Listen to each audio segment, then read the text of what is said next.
Hola, mi nombre es Hamid Choyae y he estado envuelto en el desarrollo de proyectos de software a lo largo de muchos años y en muchas compañías, y hoy reconozco a Scrum como una de las mejores prácticas para el desarrollo ágil de proyectos. En este corto video quiero mostrarles por qué Scrum es tan genial y cómo puedes hacer uso de ella en solo 10 minutos. Trataremos todos los conceptos de Scrum tales como Product Owner, roles de equipo, sprints, Burton charts, entre otros, así que prepárense para ser abordados por esta información. Digamos que este es el producto que queremos construir. Debemos obtener las características de los requerimientos de los clientes, ejecutivos y demás miembros del equipo. En Scrum, las características son tomadas de la perspectiva del usuario final. Para ello, las características son conocidas como historia de usuario. La colección de todas estas historias son conocidas como backlog de producto. Otra manera de pensar en backlog de producto es verlo como la lista de deseos, o todas las cosas que harán de este producto algo genial. Una vez tenemos la lista de deseos o el backlog de producto, debemos iniciar la planeación de qué historias de usuario específicamente vamos a poner en la liberación del producto. Manos a la obra. Para construir este producto, necesitamos contar con mucha gente en nuestro equipo de trabajo, y estas tendrán roles. Primero, la necesitamos a ella, quien juega el rol de Product Owner y se encarga de que las características correctas entren en el backlog del producto, representando a los usuarios y clientes del producto. Ayuda también en el direccionamiento del producto. Después, necesitamos a este sujeto, el Scrum Master, y su trabajo consiste en hacer que el proyecto tenga un proceso suave y que todos los miembros del equipo cuenten con las herramientas necesarias para realizar sus tareas. Es quien organiza las reuniones y quien realiza la planeación de la liberación del producto. Es como el administrador del proyecto. Lo llamaremos Scrum Master. El resto del equipo tiene roles similares al proceso de desarrollo. Este tipo construye el producto, y este lo prueba para asegurar que todo funcione correctamente. Este tipo usa el producto y se espera que pague por él. Y estos generalmente están en otros asuntos, pero resulta que no se puede construir productos sin ellos. Planeación de liberación. Para planear una liberación, el equipo cuenta con el backlog de producto. Ahí se identifican las historias de usuario que se quieren dejar en dicha liberación. Esas historias de usuario pasan a ser parte del backlog de liberación. El equipo prioriza las historias de usuario y estima tiempos para cada una de ellas. Hay historias muy grandes, por lo que se realiza una subdivisión en pequeñas porciones de tiempo haciéndolas manejables. La colección de todas estas estimaciones nos promedian el tiempo de desarrollo de esta liberación. Nota rápida. Hay cierta cantidad de técnicas para hacer buenas estimaciones. Algunos prefieren estimar usando los puntos de historia donde la estimación es relativa al desarrollo de pequeños componentes con poco nivel de dificultad. Infortunadamente, los puntos de historia no responden a la pregunta ¿cuándo va a estar listo mi producto? Lo mejor es realizar una estimación en horas, las cuales están normalizadas. Para tareas inferiores a un día de trabajo se estima en 1 hora, 2 horas, 4 u 8 horas. Cada ítem caerá en uno de estos rangos de tiempo. No habrá tiempos impares. Por ejemplo, 3 horas caerá en el paquete de 4 horas. Ítems más grandes caerán en paquetes de 2, 3, 5 y 10 días. Todas las estimaciones intermedias caerán en el siguiente paquete más grande. Estimaciones mucho más grandes se realizarán en meses, 1, 2, 3 o 6 meses. La realidad es que estos ítems deben ser divididos sustancialmente antes de que el trabajo comience. Volveremos a las estimaciones en unos minutos. Por ahora, volvamos al backlog de liberación. Con las historias priorizadas y tiempos estimados, estamos listos para planear las diferentes sprints y llevar a cabo nuestro trabajo. Sprints son la vía corta para hacer de los hitos un preparado para la entrega. Los sprints, por lo regular, van de 2 días hasta 30 días dependiendo del ciclo de liberación del producto. Entre más corto sea el ciclo de liberación, más corta debe ser la longitud del sprint.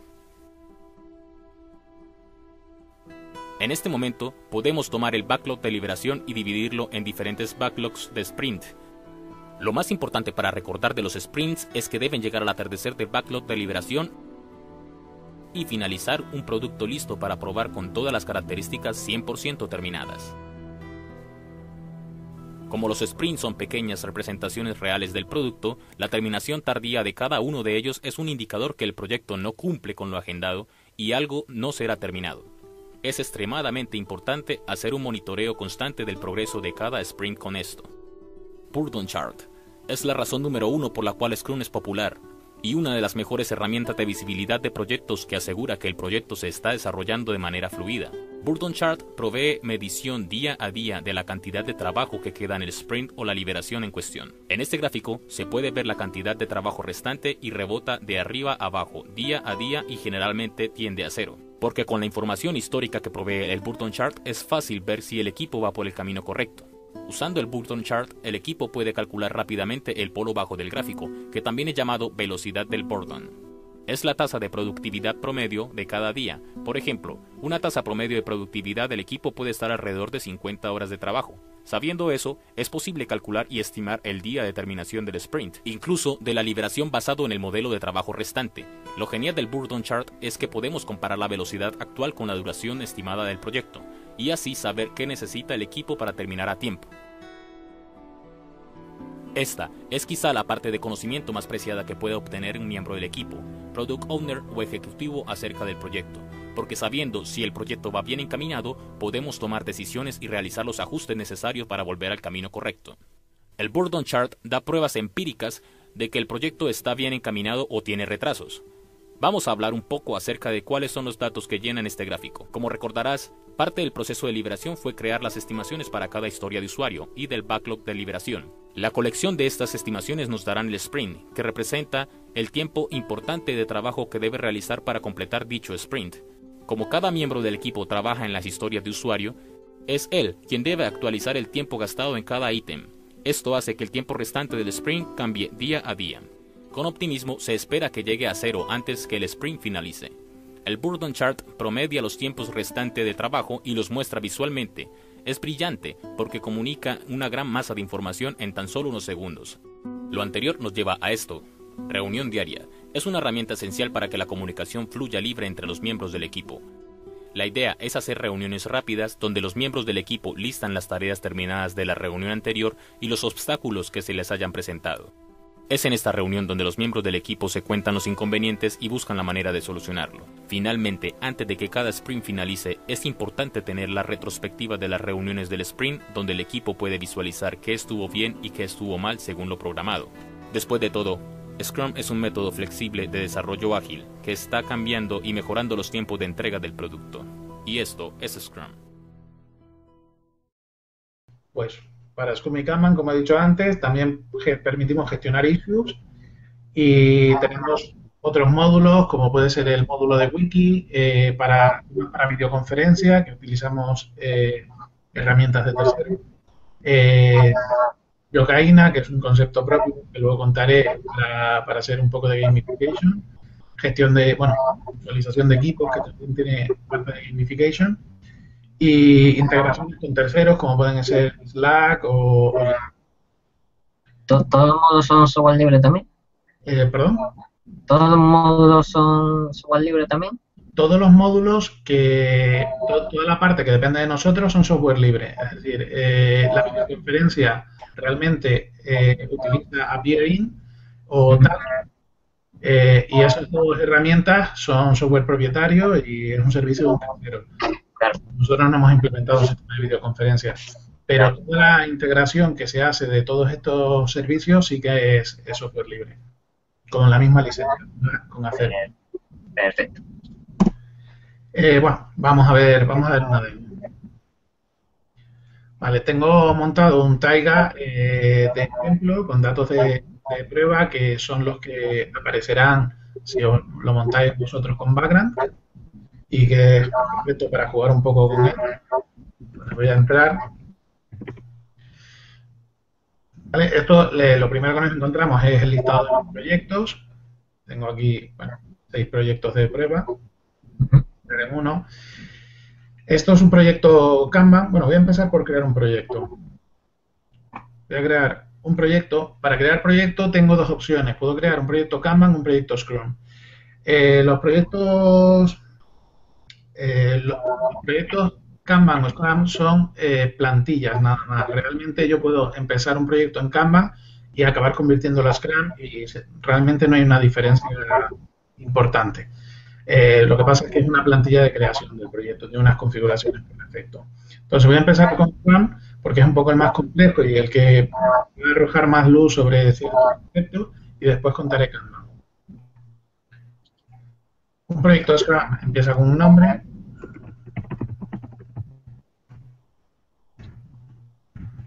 Pongo un nombre y una descripción del proyecto y lo creo. Vale. Donde entro cuando empiezo un proyecto Scrum es en el backlog. El backlog es Scrum es el listado de todo el trabajo que queda pendiente. ¿Vale? Por ejemplo, yo puedo tener un proyecto de prueba donde tengo que hacer una serie de tareas. Las tareas en Scrum se llaman, los bloques de funcionalidad se llaman User Stories y realmente es eso, es una funcionalidad que tiene valor por sí misma. ¿Vale? Entonces pongo, por ejemplo,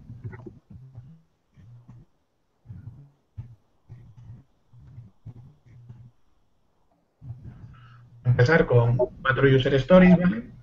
Y ahí tengo yo mis User Stories.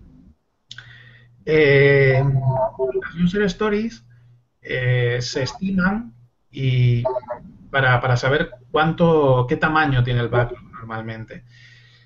En Scrum es muy habitual, o en metodología es muy habitual, estimar en puntos. El concepto de punto es una unidad de complejidad. Una user story de 3 puntos es la mitad de compleja que una user story de 6 puntos, ¿vale? Normalmente.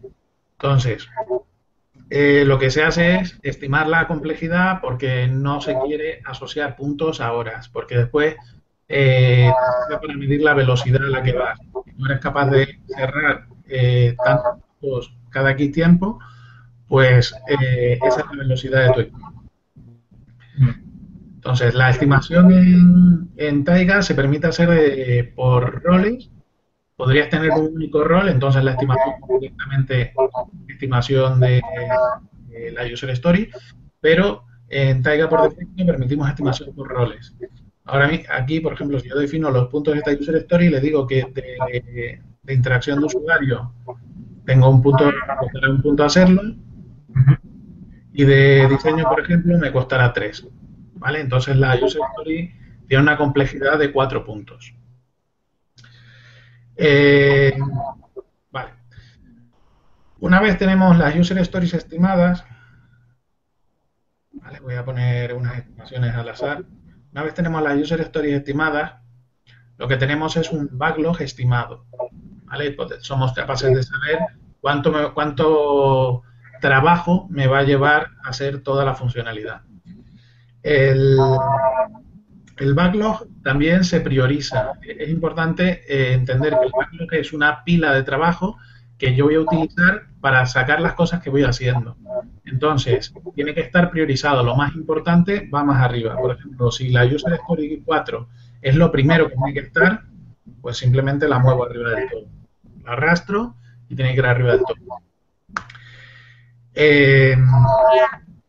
Además de User Stories y el backlog, también es importante en Scrum el concepto de sprint. Un sprint es un time boxing, un tiempo en el que va a ser una serie de funcionalidad.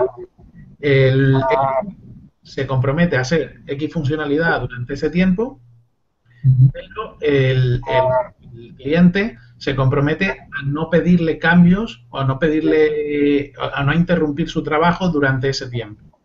Entonces, bueno, es un compromiso entre el equipo y el cliente. Voy a crear un sprint. Cuando creo un sprint, puedo meter user stories dentro. Por ejemplo, imaginemos que mi equipo tiene una velocidad de unos 13 puntos por sprint. Yo lo que puedo hacer es decir, bueno, pues voy a meter en el sprint 12 puntos, los 12 primeros puntos, que es a lo que me puedo comprometer.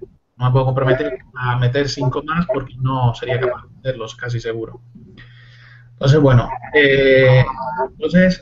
cuando yo tengo el sprint montado, normalmente lo que pasa es que las próximas, lo que dure el sprint, normalmente entre una semana y 4 semanas, ¿vale? No suele ser más. Nosotros en Taiga, por ejemplo, hemos usado prácticamente siempre sprint de 2 semanas. Entonces, cuando tienes un sprint, por ejemplo, de 2 semanas, empiezan esas 2 semanas y ya el sprint no debería sufrir ningún cambio. Si en algún momento se resuelve todas las user stories que están en el sprint, se podría ir al backlog y coger la user story que esté más arriba y empezar a trabajar sobre ella. ¿Vale? Una preguntilla. Si has empezado, empiezas de cero a implementar la metodología con Taiga, ¿tienes algún sitio donde después de hacer varios sprints te diga qué velocidad tiene, qué velocidad has cogido para los sprints con respecto a los puntos? O sea, te calcule... Es muy fácil sacar la velocidad porque, por ejemplo, la estadística de este proyecto dice los puntos que llevas cerrados, ¿vale? Si tú llevas 3 sprints y llevas 30 puntos cerrados, haces 10 puntos por sprint. Es muy fácil. A día de hoy no hay ninguna, creo que no hay ningún... Vale, para los que no lo ven, porque no se ve el ratón por ahí, lo tendrías que marcar. Sí, aquí Ahora. Los puntos cerrados de todo el proyecto, los puntos definidos en el proyecto y los puntos del proyecto, ¿vale? ¿Qué significa estos puntos del proyecto? Estos puntos del proyecto es normalmente lo que se ha definido al principio del proyecto que va a durar el proyecto. Por así decirlo, sería lo que tiene contratado el cliente con nosotros. El cliente tiene 100 puntos contratados y cuando lleguemos a 100 puntos, nosotros en principio pararíamos. Perfecto. ¿Vale? Entonces, cuando yo ya he definido mi sprint, lo que hago es trabajar sobre el sprint. Para eso uso el Sprint Task Board. El Sprint Task Board no es más que un Kanban con las user stories. Entonces, yo, por ejemplo, para la user story 4 puedo definirle que tengo tareas.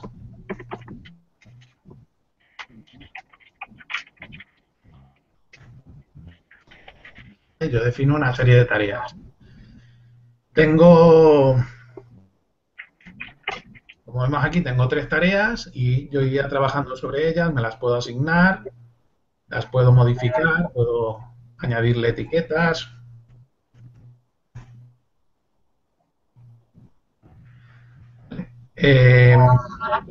Las puedo cambiar de estado. ¿Vale? Por ejemplo, si paso las 3 tareas a cerradas, bueno, vamos viendo las estadísticas, una tarea hay 2 cerradas y total de puntos completados 0, pero si muevo esta tarea me dice que el total de puntos completados 8 y que voy al 67% del sprint. Y podríamos ver aquí una gráfica, si van pasando los días va quedando mejor. Así funciona el Task Board. Bueno, se pueden hacer cosas como compactar columnas y las filas y cosas de este tipo para facilitar el uso. Y poco más. También hay otra funcionalidad muy interesante que son las dosis de yocaína, ¿vale? El concepto de yocaína es algo que utilizamos dentro de Kaleido para definir cuando alguien está saliendo de su zona de confort.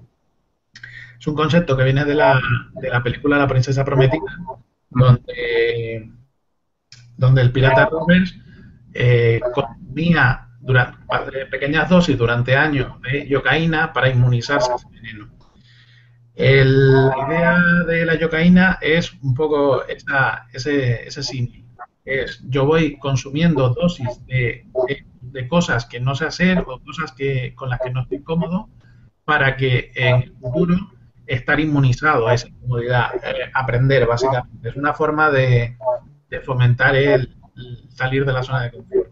Entonces, si yo me voy a una tarea y la marco como yocaína, pues se me pone un iconito y demás. Y además luego cuenta para las estadísticas de equipo y cosas así para decir, bueno, pues esta persona consume mucha yocaína y cosas así. Esto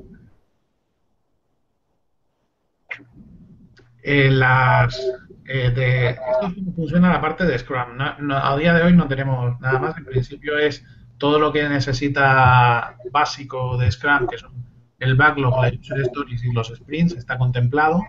Las user stories, como ven, se dividen en tareas, ¿vale? Una user story tiene tareas y se pueden ir haciendo. Vamos a ver ahora un ejemplo de Kanban. Perfecto. Voy a parar aquí un momento y voy a recordar que las preguntas, ¿vale? Las preguntas las tenéis que hacer en @openwebinarsnet, mira aquí debajo, @openwebinarsnet en Twitter, o con el hashtag webinartaiga, ¿vale? Estoy viendo aquí que hay gente que nos está viendo de la Universidad Sonora de México también, pues nada, todos los que nos estáis viendo de allí, las preguntas ahí. Y venga, continuamos. Perfecto. Otra de las cosas, antes de irnos a Kanban, otra de las cosas que tenemos son tareas no asignadas, que son tareas que podrían ser tareas del sprint, pero que no están vinculadas a una user story en sí. Y por supuesto, bueno, lo que he estado haciendo yo por cuestión de rapidez y de comodidad es añadir tareas en bloques, ¿vale? Yo añado aquí una tarea por línea.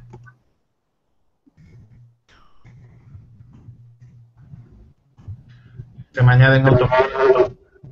Yo puedo añadir una a una, donde yo puedo decir el estado en la que la creo, la persona a la que está asignada, le puedo añadir tags, puedo hacer todo. Otra de las cosas que, como puede estar una tarea bloqueada, donde le pongo yo un motivo para que se sepa por qué está bloqueada. Se ve claro que está bloqueando algo que no puede, que no está bien. Entonces, voy a pasar a contaros un Kanban. Voy a crear un proyecto nuevo. Era aquí. Un proyecto Kanban.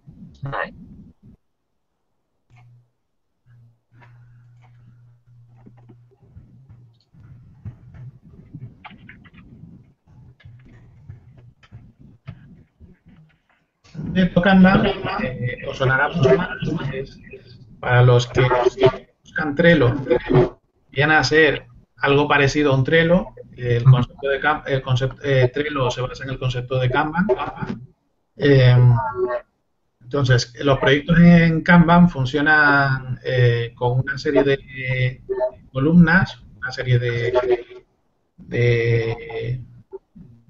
estados por los que puede ir pasando una user story. Nosotros gestionamos user stories en el Kanban. Entonces, tenemos una serie de user stories, una serie de estados por los que puede pasar una user story. Vamos a crear, por ejemplo, aquí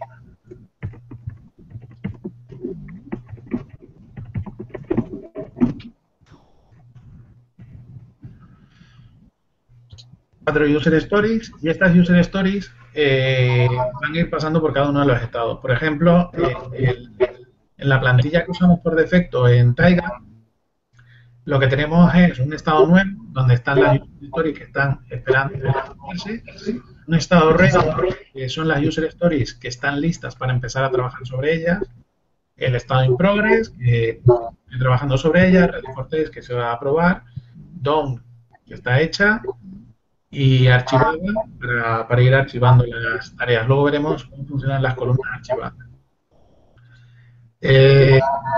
Yo aquí, por ejemplo, si quiero hacer la user story 1, me la asigno y me pongo a ready, por ejemplo, la defino bien y ya estaría en ready. Cuando quiero empezar a trabajar sobre ella, pues hago pull, la cojo y me pongo a trabajar sobre ella. Cuando termino de trabajar sobre ella, con ready for test. Alguien podría crearla y pasarla a dos. ¿Vale? El funcionamiento del Kanban es relativamente sencillo, pero permite mucha flexibilidad y permite mucha complejidad a la vez de formar flujos de trabajo, ¿vale? Podemos tener tantas columnas como queramos y esas columnas pueden ser cualquier tipo de estado. Por ejemplo, nosotros en Taiga tenemos un estado para pendiente de prototipar, prototipado, pendiente de diseñar, diseñado, o diseñando, desarrollando, desarrollado. Todos esos estados van pasando nuestra user experience por todos esos estados hasta llegar al estado desplegado. Mira, por aquí ha llegado una preguntilla sí. que tiene que ver con lo que yo te he preguntado antes. A ver si se me hace hacia abajo en Twitter, aquí está. decías Sergio Merino, @smm79, que cómo sabe inicialmente cuál es la velocidad de su equipo de desarrollo, inicialmente. Normalmente, si no has trabajado nunca con ese equipo, no sabes la velocidad de desarrollo. Algo que sabes a posteriori. Si has trabajado ya con el equipo, sabes más o menos la velocidad que tiene de desarrollo y sabes si vas más rápido o menos rápido. Scrum no te soluciona el problema mágicamente, no eres capaz de saber la velocidad de desarrollo, la velocidad de tu equipo sin haber trabajado con él. Pero sí que te da las herramientas para darte cuenta que has sobreestimado o infraestimado el proyecto. Si, por ejemplo, tú considerabas que el proyecto ibas a tardar X porque habías hecho una estimación de, 6 meses, por ejemplo, y te das cuenta de que vas quemando puntos a una velocidad menor que eso, pues enseguida se ve, enseguida dices, vale, que no voy a tardar 6 meses, voy a tardar 7 o voy a tardar 8, pero lo sabes lo antes posible. Esa es un poco la ventaja de Scrum, que es lo que llaman el fail fast, ¿vale? Falla rápido. Falla, pero falla rápido. Claro, es que al principio no lo vas a saber porque eso va a ganar a través de la experiencia. Ya si quieres lo que puedes hacer, si va a empezar a montar el equipo nuevo, lo que se puede hacer es incluso lo que vosotros hacéis, una API week o algo interno, y así pues más o menos podréis calcular el tiempo que tarda en desarrollo. Sí, bueno, normalmente lo que se hacen estimaciones, por ejemplo, se hace equivalencia de cuánto es el tiempo y luego, pues se hacen estimaciones como se han hecho toda la vida. Tú lo estimas, dices, pues yo creo que me puedo equivocar por un poquito por aquí, yo sé que soy más optimista, voy a intentar cortarme un poco y al final acabas estimando y las estimaciones al final son estimaciones, no puedes... Es que es complicado, es decir, una estimación que es complicado de solucionar. Exacto. No está solucionado. Por ahora no podemos prever el futuro sin la experiencia. Es complicado, sí. Pues vale. En Kanban, como decía, tenemos eso. Tenemos una serie de estados por los que va pasando la user story y podemos definir nuestro propio flujo. Eso va a permite una versatilidad muy grande a la hora de trabajar. La diferencia principal para nosotros, o como ha sido por nuestra experiencia entre Scrum y Kanban, es que Scrum funciona muy bien cuando eres capaz de cumplir los compromisos. Es decir, si tú eres capaz de decir, en estas 2 semanas voy a tener esto, y el cliente es capaz de decirte, en estas 2 semanas no te voy a interrumpir, Scrum funciona muy muy bien y da una velocidad muy muy buena. Cuando el cliente es incapaz de esperar 2 semanas para que se hagan ciertas tareas, por ejemplo, solución de incidencias, si hay muchísimas incidencias o bugs que tienen de prioridad muy alta, o interrupciones constantes por el motivo que sea, Scrum genera cierta frustración porque es muy difícil cumplir los compromisos. Y el equipo, en realidad, cuando funciona un equipo de Scrum maduro, siente el compromiso como suyo, con lo cual genera mucha frustración. En cambio, Kanban, si hay interrupciones, a ver, si hay cierto nivel de interrupciones por interrupciones externas o por el motivo que sea, gestiona mucho mejor eso. Entonces, es más simple y tiene ciertas cosas que igual no se visualizan tan bien como con Scrum, pero sí que gestiona mucho mejor las interrupciones. Porque, de hecho, Scrum no las gestiona. Le dice que no te interrumpe. Voy a ver un segundito, que creo que por aquí me ha llegado otra pregunta. Si no se me ha ido.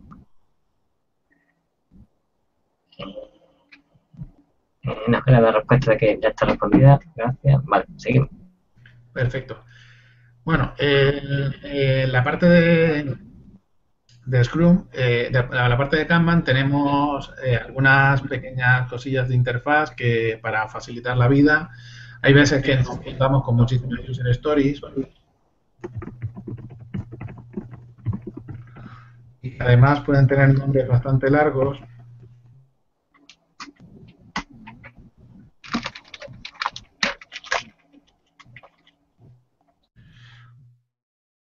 ¿Vale? Y ya se nos va un poco el Kanban, ya la columna se nos va demasiado y gestionarla se vuelve más complicado.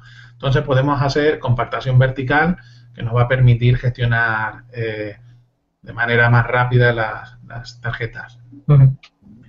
Por otro lado, hay muchas columnas que, depende del flujo, hay muchas columnas que a mí no me interesan. O sea, yo igual no me voy a encargar de definir las tareas, no me voy a encargar en ningún caso de comprobar que la tarea está terminada. Entonces yo digo, bueno, pues si yo no las defino, yo solo voy a coger las tareas que tengan ready. ¿Vale? Por ejemplo, voy a pasar una aquí. Entonces yo digo, bueno, pues la tarea de new la oculto y el estado de down y el estado de archives lo oculto. Y yo voy a trabajar sobre ready, in progress y ready for test. Porque voy a coger de ready, la voy a pasar a in progress, la voy a hacer y la voy a pasar a ready for test. Y luego me olvido y de ready for test alguien la cogerá.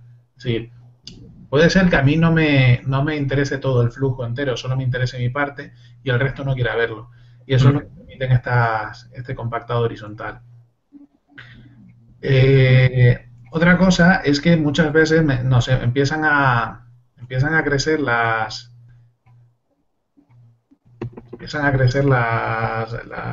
cantidad de tareas que tenemos. Un momento, porque se ha quedado.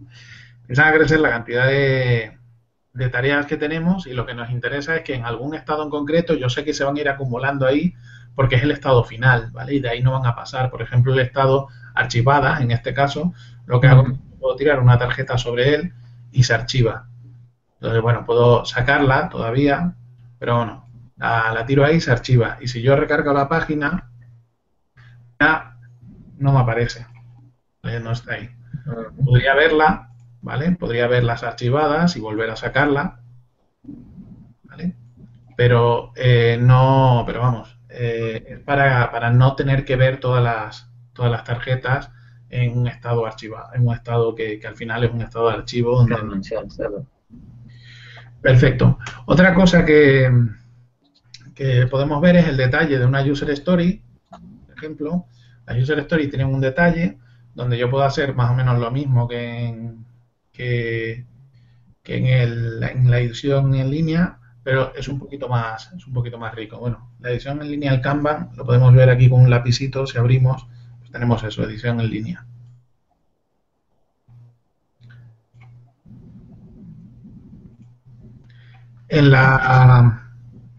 En el detalle de una user story tenemos, aparte de todo lo que me permite la edición en línea, algunas cosas como los adjuntos, ¿vale? Que no se pueden hacer en la edición en línea, y las tareas relacionadas, ¿vale? Las tareas relacionadas son las mismas tareas que se crean en el taskboard en Scrum, pero aquí las gestionamos las podemos gestionar a través del detalle de una user story.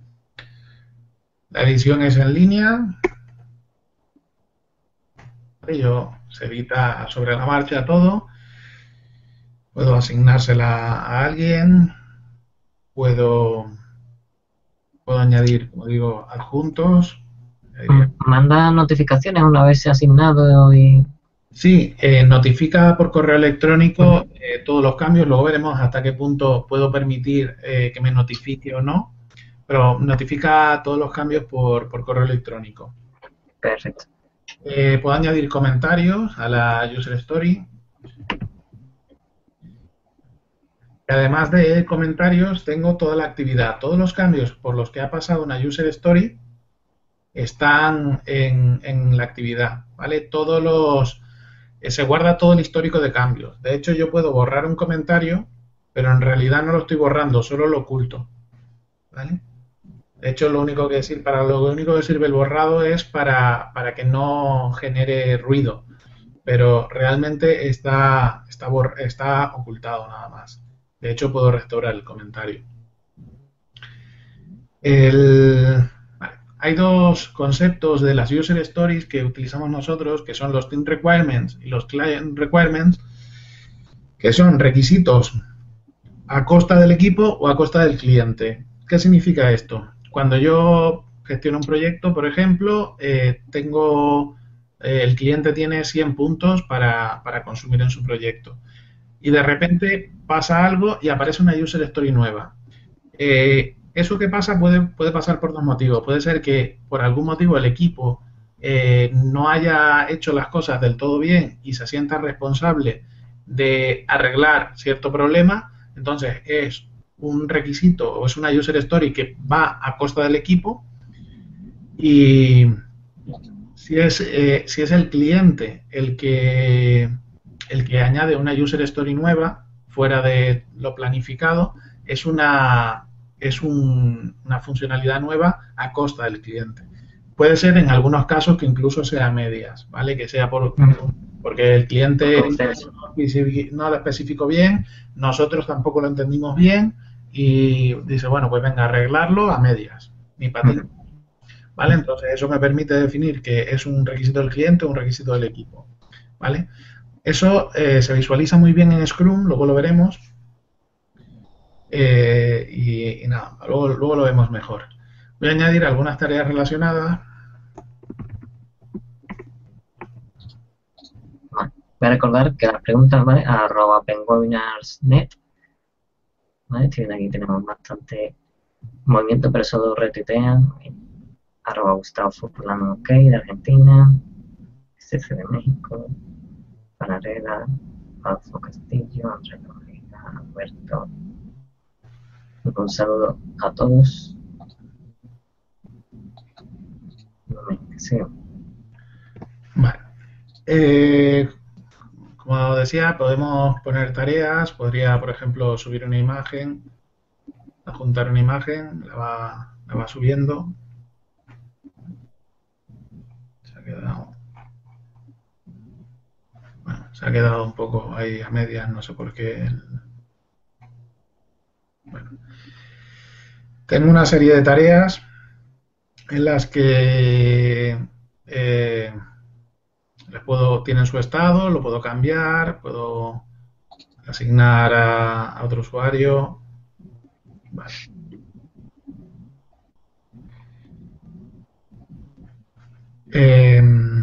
Bueno, también puedo entrar en el detalle de una tarea. El detalle de una tarea es muy parecido al detalle de una user story. La diferencia es que en vez de tener team requirement y clean requirement tiene Yogaina. Y ya está, esa es un poco la diferencia principal y que no puede tener subtareas y nada más.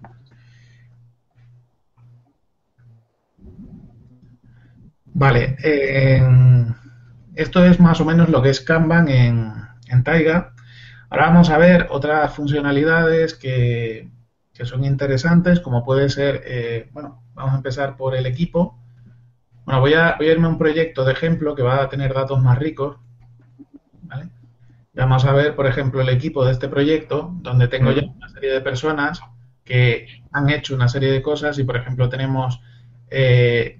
el equipo tenemos gente que cierra muchas ISUEs, que consume mucha yocaína, que escribe muchas páginas del wiki, que envía muchos bugs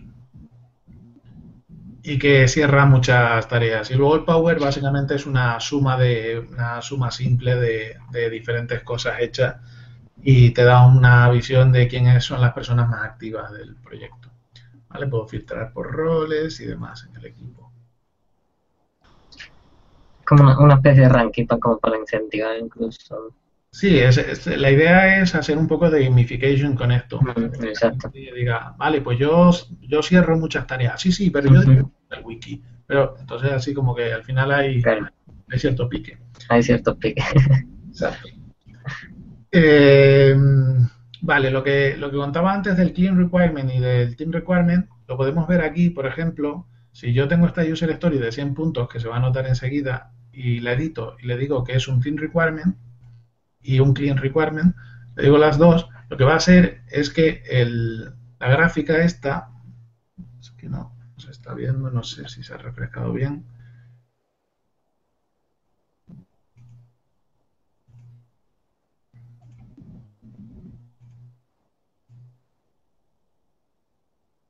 No se está refrescando bien por algún motivo. Está viendo porque son demasiado Que demasiado.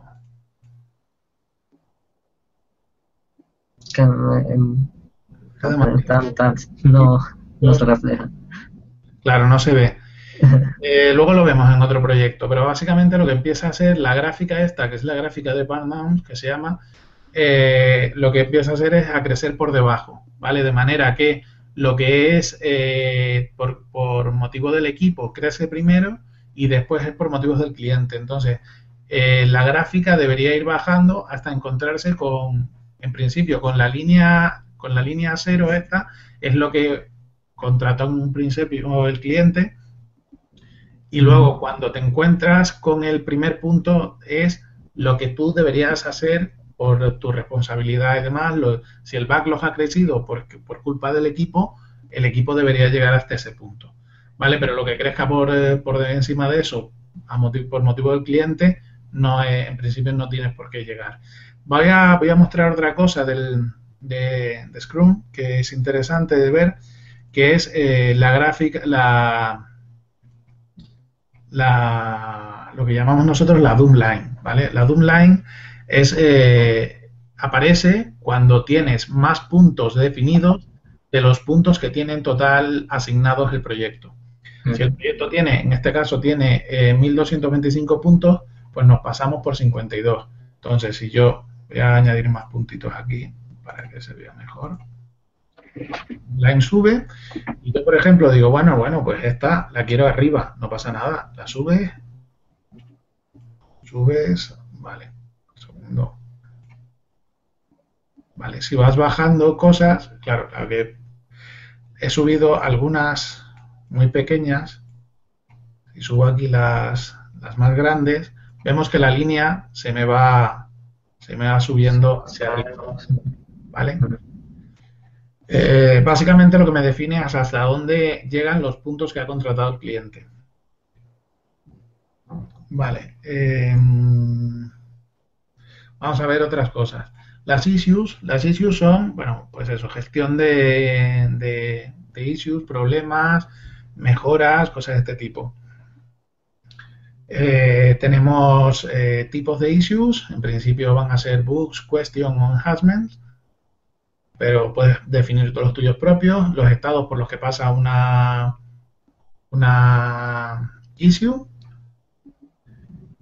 la severidad, la prioridad, puedes filtrar por tags, las issues tienen tags, bueno, las issues, user stories y tareas tienen tags.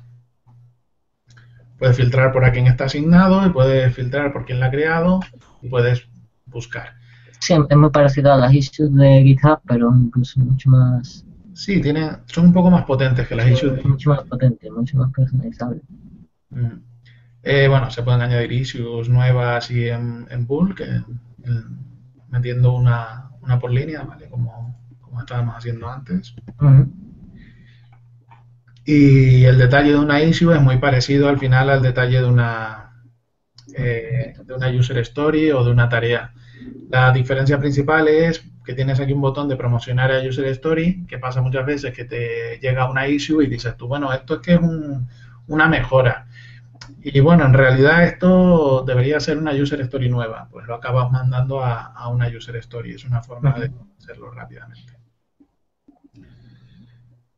Y las issues no tienen mucho más, ¿vale? Es una gestión sencilla de issues. Tenemos un wiki, ¿vale? Donde podemos, pues eso, editar texto, pues lo típico de un wiki, ¿vale? Los Cervantes. Tiene una peculiaridad del wiki, que es que tenemos lo que llamamos nosotros los enlaces, que son simplemente por facilitar a aquellas personas que no se sienten cómodos usando un wiki, pues les facilitamos un poco la vida diciendo, bueno, pues te puedes crear enlaces propios aquí, que sea, por ejemplo, documentación. Eso simplemente genera un enlace a la página del wiki documentación, ¿vale? Es como si metiéramos un enlace dentro del wiki, pero facilitar tener un listado de los enlaces más importantes ahí, ¿vale? Al final, muchas veces los wikis empiezan con una página los wikis de proyecto empiezan con una página de enlaces, con lo cual viene a ser un poco solventar eso. Vale, vamos a habilitar los otros módulos que hay. Yo puedo tener Scrum y Kanban a la vez, ¿vale? Bueno, voy a habilitar el sistema de videoconferencias. Ahora vemos todo. Yo puedo tener, como digo, Scrum y Kanban. Yo puedo tener el backlog con una serie de sprints y una serie de user stories en esos sprints y en el backlog y demás. Y luego, si me voy al Kanban, tengo todo eso mismo en el Kanban, ¿vale? Realmente son los mismos, son las mismas user stories. Lo que pasa es que en el Kanban aquí se ven en modo Kanban y en el backlog se ven de otra manera, ¿vale? Se puede usar a la vez. El módulo de Meetup es lo que llamamos el módulo de videoconferencia, que realmente lo que hace es abrirme en una ventana Appear In, ¿vale? Appear In es una herramienta de videoconferencia que si le pones una URL cualquiera, él crea una sala de chat con esa URL y todo el que entre a esa URL está entrando a esa sala de videoconferencia. Entonces, nos parece muy apropiado para un proyecto y es muy cómodo tenerlo directamente enlazado en el gestor de proyectos. Esperemos que Appirin dure, porque yo conocía otra que era muy similar, sino era casi un clon, pero duró un año y al año ya murió. Appirin parece bastante activo. Están haciendo cosillas todavía, están haciendo mejoras. A mí la sensación me da es que están activos. No sé cuánto durará, pero bueno, la verdad es que está muy bien el software. Mientras funcione bien, habrá que aprovecharlo.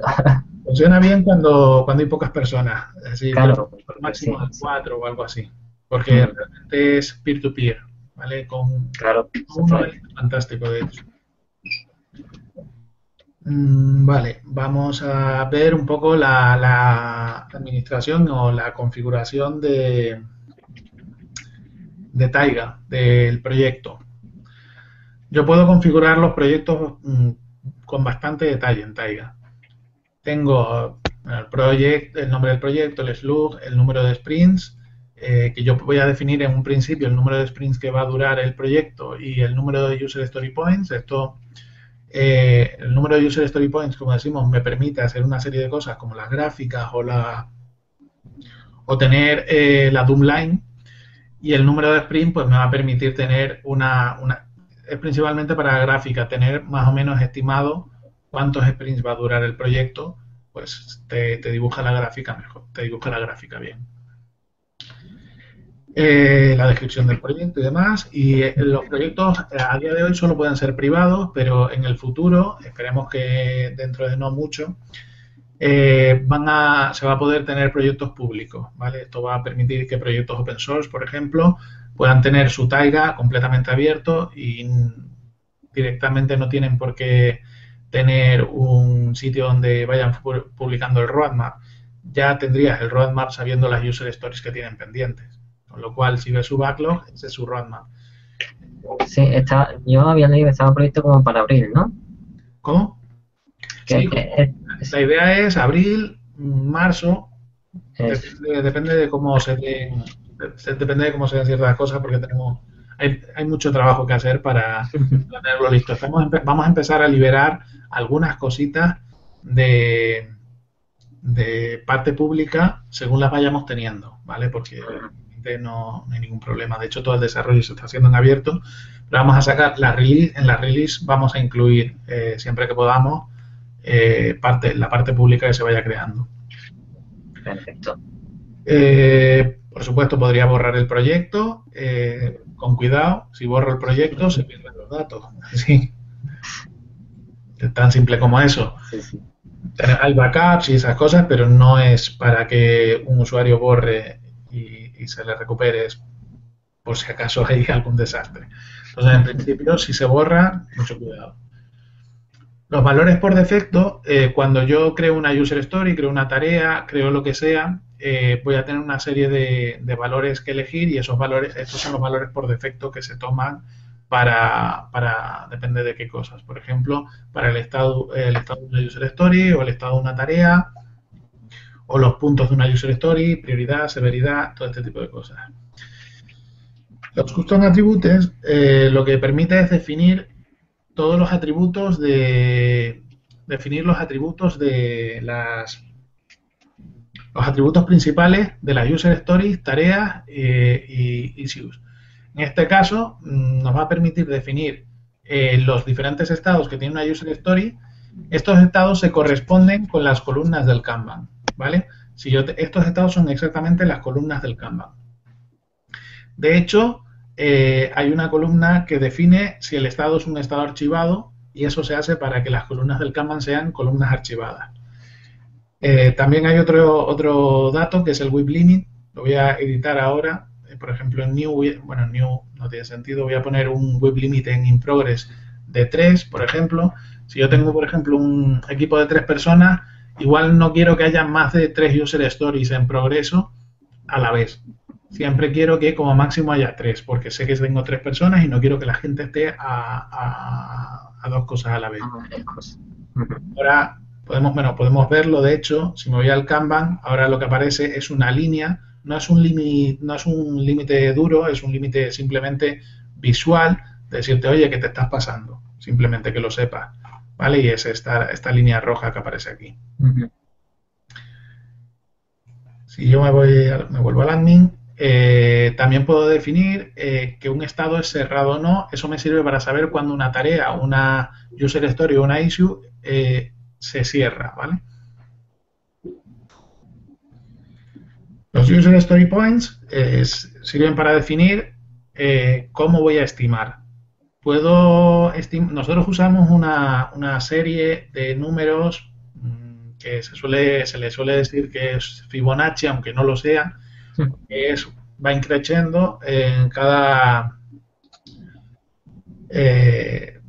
estimar entre 0,5 o entre medio y 1 tiene sentido, pero si cuando te vas a 15 puntos, entre 15 y 20, pues tampoco puedes afinar mucho el tiro, o sea, será 15, 17, no, es que esto es 16, no 15, no, te va a dar igual, ¿sabes? 16, 17, pues 15, 18, 19, pues 20, y al final realmente no tiene sentido afinar tanto el tiro, y eso es un poco como estimamos nosotros, pero hay gente que utiliza otro tipo de estimaciones, como pueden ser tallas de camiseta, o tienen user story XS, S, M, L y XL, por ejemplo. Eso es al gusto de cada uno. Bien, nos pregunta aquí Sergio Merino. ¿Sí? Dice, relacionado con la administración, ¿cómo funciona la exportación e importación de user stories? No sé si... Vale, ahora mismo tenemos importación y exportación de proyectos enteros, no de user stories. Ahora, si quieren, lo vemos. Lo que hace realmente es darte un JSON con todos los datos que luego podríamos volver a importarlo y se volvería a crear el proyecto. Ahora lo vemos como ejemplo. Voy a conectarlo con los detalles. Básicamente lo que me quedan son, pues eso, el estatus de las tareas, que pues es si tienen estado cerrado o no. Muy similar a los estados de directory, los estados de las ISUs, lo mismo. Luego tengo, más simple todavía, el tipo, la prioridad y la severidad. Todo ello, además, muchos de ellos tienen colores y los podemos definir el color que queramos, ¿vale? Lo que decíamos antes de la exportación, ¿vale? Yo me puedo ir aquí bueno, lo de el módulos me permite habilitar y deshabilitar los diferentes módulos. Igual alguien dice, yo es que wiki no quiero y no quiero issues, entonces lo guardo y ya me desaparece el menú. La exportación lo que me va a permitir es exportar el proyecto, a generar un dump. Me ha salido un... Pero bueno. Voy a exportar de nuevo. Ya me ha generado un dump y este es el dump del proyecto, ¿vale? Esta es la pinta que tiene un dump del proyecto. ¿Vale? Y luego, si yo quiero volver a importarlo, podría irme a otra instancia de Taiga, al Taiga como servicio o a un Taiga que tenga yo local, y me voy aquí y le digo que voy a crear un proyecto nuevo y selecciono el fichero que quiero exportar. Bueno, vale, he subido la imagen como... Como proyecto Taiga. Subo... No sé si se podría hacer una cosa con respecto a lo que preguntaba Sergio, como creo que he visto antes que para crear los stories se podía crear línea por línea, ¿no? Sí. Se podría incluso generar, si lo vas a sacar de otro sistema, pues generar como algún script que te saque esas líneas, generar un archivo de esto y pegarlas ahí y listo, ¿no?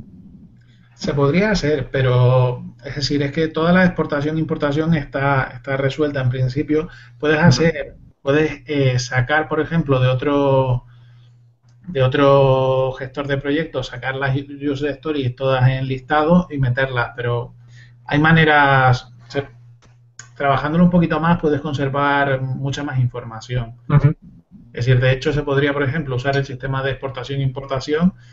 Sabiendo cómo funciona, podría generar un JSON que simulara haber sido exportado desde Taiga, pero que haya sido generado a partir de un Redmine o de Trello o lo que sea, claro. Exportarlo en Taiga. Eso se podría hacer. Pero bueno, la API es muy potente y te permite hacer más cosas, te permite... Luego veremos algún detalle de la API, pero vamos, tenemos una API que permite importación también de cosas una a una.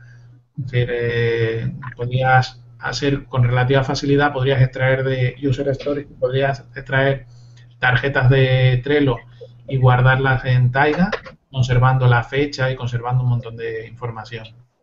Sí, se puede hacer muchísimo. El sistema de exportación está pensado para que la gente que tiene sus proyectos en Taiga pueda exportarlos y llevárselos a su propio Taiga, o al revés, gente que tiene su Taiga y dice, bueno, yo es que ya no quiero gestionar Taiga porque me supone un trabajo y un esfuerzo que no me merece la pena. Pues puede exportarlos y llevarlos al Taiga como servicio. Está pensado para que, bueno, para que ese trasvase sea lo más fácil posible. Claro.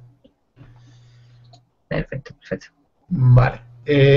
Luego tenemos la gestión de miembros del equipo, de miembros del proyecto, donde definimos si un usuario es administrador o no, definimos qué rol tiene en el proyecto y bueno, podemos hacer invitaciones, ¿vale? Si yo me mando una invitación, porque soy de back, se crea una invitación, se me manda un email y cuando yo lo confirme, entraré a formar parte del proyecto como un miembro del equipo back y sin permisos de administración. Eso se puede cambiar, yo le puedo decir que tengo permiso de administración y que va a entrar como diseñador y luego le puedo reenviar la invitación.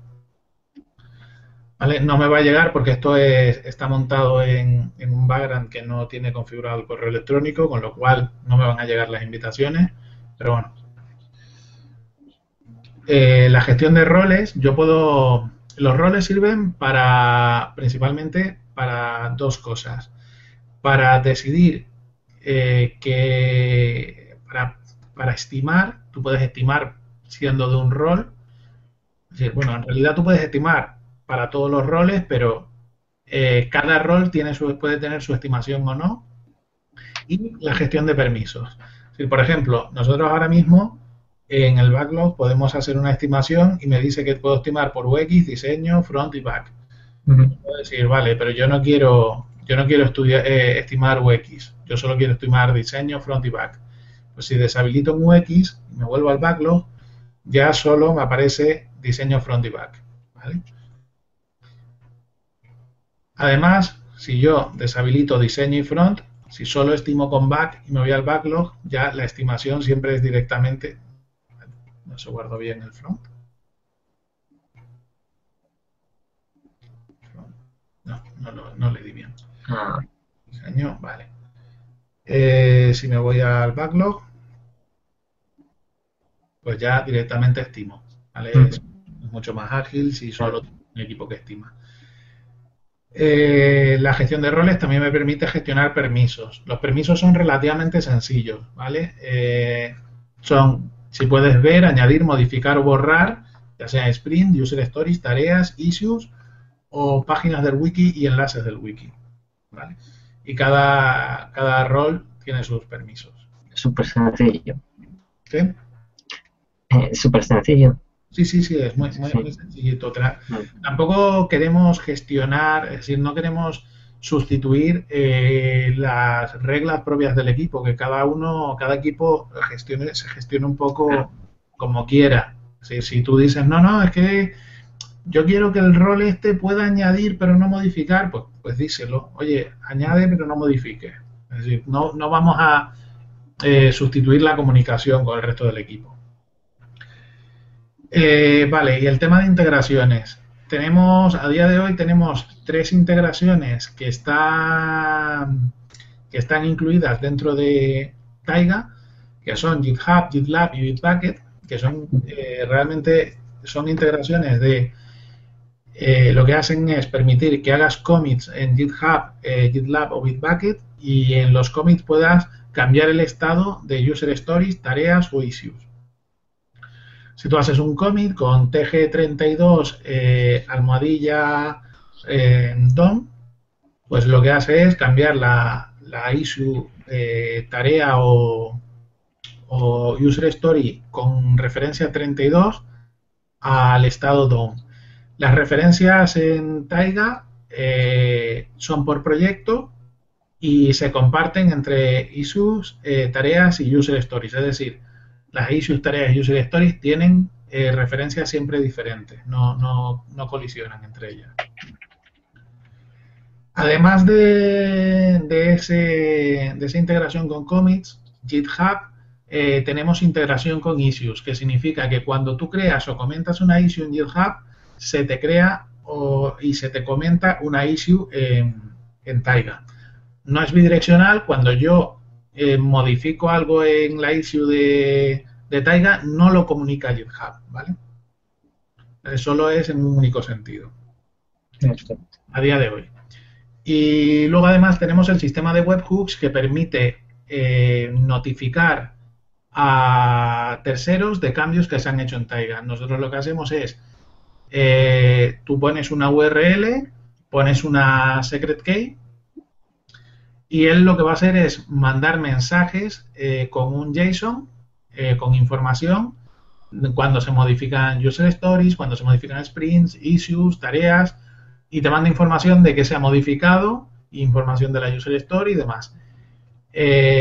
Todo eso se manda en mensajes firmados con esa secret key, de manera que tú te puedes fiar de que lo que viene de donde dice que tiene que venir. Y puedes hacer cosas con ese tipo de integración. Además de estas integraciones, tenemos unas integraciones que son plugins, que son la integración con Slack, la integración con Hall y la integración con Gox, que es un servicio parecido a GitLab, ¿vale? Es un software libre de gestión de repositorios Git. Y Hall es muy parecido a Slack, ¿vale? Y esas son las integraciones que tenemos. Básicamente la de Gox funciona como la de GitLab o Bitbucket, y la de Hall y Slack lo que hacen es que cuando hay cambios te aparecen en el chat de Slack.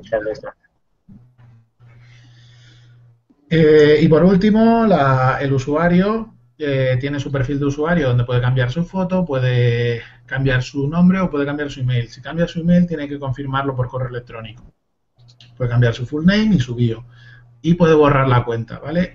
Cuando se borra la cuenta, lo que se hace es anonimizar completamente la cuenta. Se borran todos los datos que sean de verdad datos personales y se anonimiza, pero todas las relaciones con user stories y cosas por el estilo se mantienen. Puedo cambiar el password y puedo configurar qué quiero que se me notifique. Para cada proyecto yo voy a tener una configuración de notificaciones. Por defecto me va a notificar de todas aquellas cosas en las que estoy implicado. Es decir, si yo he creado una issue, cada vez que haya un cambio en esa issue me va a notificar. Si alguien me ha nombrado en una issue, me va a notificar. Cosas de este tipo, ¿vale?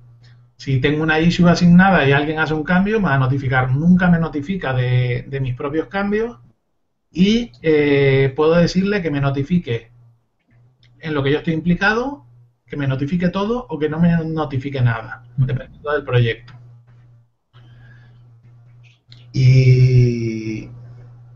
Y ya está. Es decir, esto es Taida. No sé si hay alguna duda por ahí que quede.